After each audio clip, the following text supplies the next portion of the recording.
Y para hablar sobre esta reforma electoral, esta iniciativa de reforma electoral, esta noche nos enlazamos con Andrés Repper, abogado constitucionalista y analista político. Buenas noches, Andrés, bienvenido a Punto de Referencia.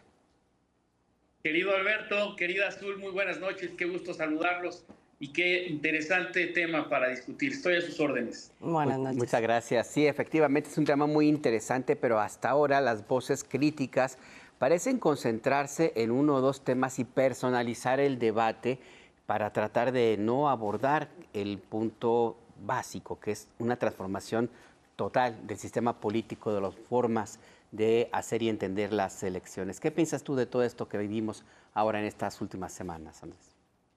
Bien, a mí me parece un desacierto por parte de la oposición y de los grupos de interés opositores no formalmente políticos que se empiece a comentar en torno a una supuesta imposición, toda vez que, como lo establece la Constitución, y tengo aquí el texto constitucional frente a mí, el derecho de iniciar leyes compete a la Presidencia de la República, a los diputados y senadores del Congreso de la Unión, a las legislaturas locales, a los ciudadanos en un número equivalente al 0.13%. Esto es, lo que se está informando, porque además debe ser transparente, es que se está integrando la comisión por parte del Ejecutivo, nada más. No se está redactando la reforma, ni se está aprobando, ni se está diciendo, ya nos pusimos de acuerdo todos estos factores, poderes, institutos, entidades del Estado mexicano, no.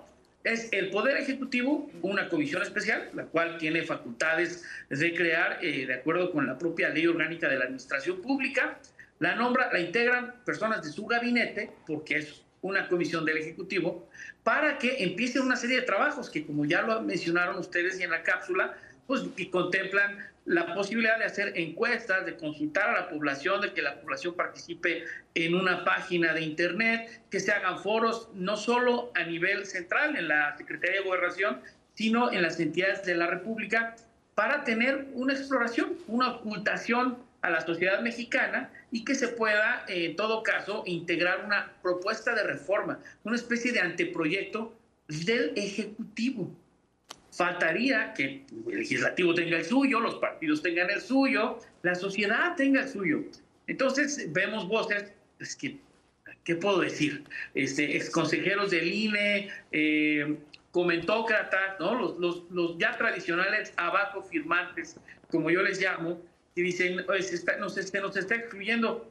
¿Por qué se tendría que incluir en una comisión del Ejecutivo? Si nada más es una parte, un origen del concéntrico trabajo que se va a juntar, a reunir, una vez que se terminen las propuestas y se pongan a consideración del Congreso y de la ciudadanía, para lo cual también seguramente habrá otros foros, porque esta es nada más la parte para integrar una de las propuestas. Pero ya que se presente la iniciativa, seguramente el Congreso de la Unión convocará también a parlamentos abiertos y se hará una infinidad de foros, mesas y paneles de discusión. Creo que están exagerando, como ya es su costumbre, y creo que poco les importa realmente el fondo del asunto, sino empezar a crear una narrativa de imposición, de deriva autoritaria, de camino hacia una dictadura, pero realmente son castillos de arena que ellos se crean y quieren contaminar la discusión pública con eso. No hemos escuchado, aparte del texto de los abajo firmantes, no hemos escuchado propuestas alternativas, entonces más bien deberían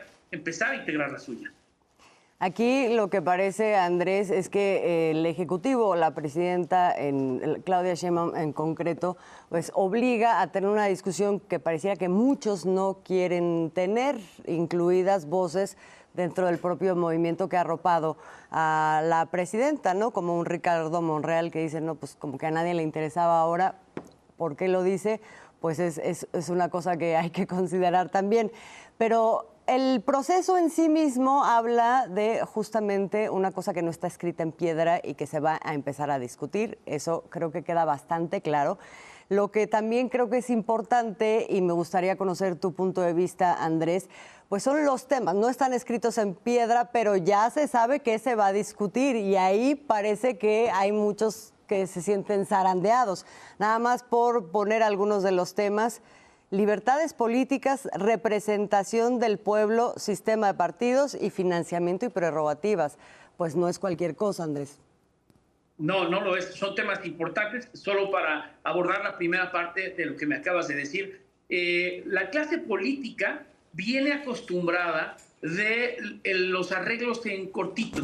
Desde la reforma, la gran reforma electoral de 1996 que creó el IFE y que creó el Tribunal Electoral del Poder Judicial de la Federación, esta se cocinó en la Secretaría de Gobernación con los líderes de los partidos y el secretario de Gobernación, y a partir de ahí comenzaron las distintas reformas. ¿Qué tal la de 2014, que fue a través del Pacto por México? La moneda de cambio fue la reforma electoral para que el PAN y el PRD tuvieran consejeros, tuvieran magistrados, para que se centralizara la designación de magistrados electorales en los estados y de consejeros electorales de los estados, consejeros estatales, para que los nombres, como sigue sucediendo ahora, los 11 consejeros del INE. Entonces, venimos de una cultura, de un arreglo, digámoslo, como del despotismo ilustrado, hacer todo por el pueblo, pero sin el pueblo, ¿no? Como se acostumbraba en el siglo XIX en la Europa liberal. Ahora bien, esta es la primera vez que se está haciendo producto de una discusión nacional que se planteó desde antes de la campaña, durante la campaña y después de esto.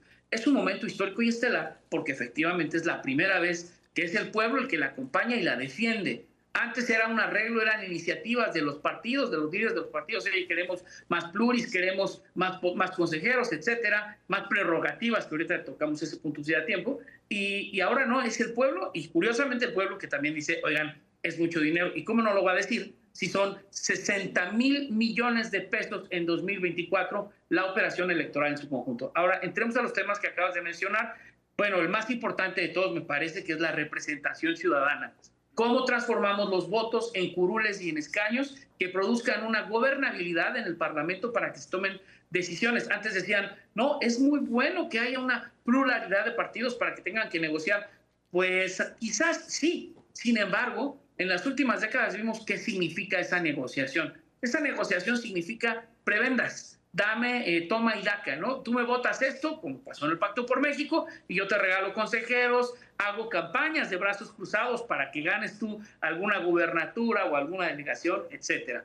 Entonces, me parece que el tema de los diputados y senadores tiene que cambiar el sistema, porque tenemos un sistema mixto de 500 diputados, 300 eligen, uno por distrito mediante el voto directo de los ciudadanos y 200 de acuerdo al porcentaje de votos de cada partido en esa elección, siempre y cuando esos partidos hayan rebasado el 3% de la votación. Sin embargo, estas listas de diputados, ¿cómo se nombran? Bueno, pues los partidos, las dirigencias partidistas dicen, bueno, va el presidente del partido, como Marco Cortés, que se anotó como el primer plurinominal, Alito Moreno como el primer plurinominal, y después van metiendo a los más leales. Por ejemplo, Calderón dejó sembrado a su gabinete como candidatos plurinominales, tanto para el Senado como para la Cámara de Diputados. Entonces, esto no es democrático, porque la gente de repente tiene diputados que ella no los escogió para que fueran candidatos y que ella tampoco los votó, simplemente llegan. Son personas que de verdad no tienen que hacer campaña. Eso a la gente le molesta en tres vertientes. La primera es, oye, no tienes méritos para estar sentado ahí, no hiciste campaña. Número dos, no te debes al pueblo, no tienes por qué responderme a mí en nada porque yo no te nombré. Y número tres, le respondes a las dirigencias. Entonces creo que hay modelos en Europa, sobre todo en Suecia y en Austria, son muy conocidos, en los que las listas se votan. Esto es, tú votas por el partido, pero además escoges de los candidatos del partido cuál es tu preferido.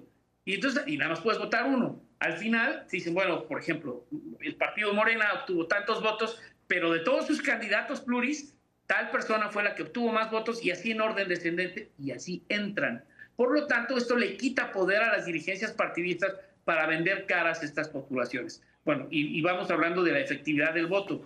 Todos los problemas que se derivan del haya sido como haya sido, de cómo se marcan las boletas, cómo puedes escoger una opción u otra, el voto electrónico, el financiamiento público, insisto, 60,000 millones de pesos es muchísimo. ¿Y por qué es mucho? Lo quiero explicar a la gente, porque dicen, ¿por qué tanto dinero, no? ¿Cómo les llega tanto dinero a los partidos? Bueno, pues es que la Constitución y la ley electoral dicen que se va a multiplicar el número de ciudadanos inscritos en el padrón por el punto 65 de algo que se llama la unidad de medida y actualización, que antes era el salario mínimo. Entonces, si aumentaba el salario mínimo, aumenta el financiamiento. Pero además, entre más ciudadanos se inscriban en el padrón, pues simplemente los partidos van a recibir más dinero y no se relaciona ni se corresponde con una actividad que tuvieran hacer los partidos de entrega de cosas, porque los partidos en teoría no deberían estar entregando ni despensas ni beneficios. Entonces, no tiene por qué ser más el gasto de los partidos solo porque hay más ciudadanos inscritos. Sino imagínate, aumentaría ad infinitum de acuerdo con el número de ciudadanos que se inscribieran.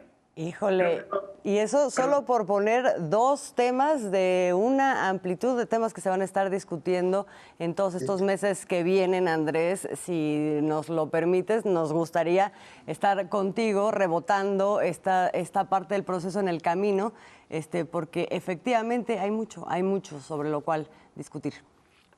Claro que sí, estoy a la orden y siempre es un gusto platicar con ustedes. Igualmente, Andrés Reper, muchas gracias.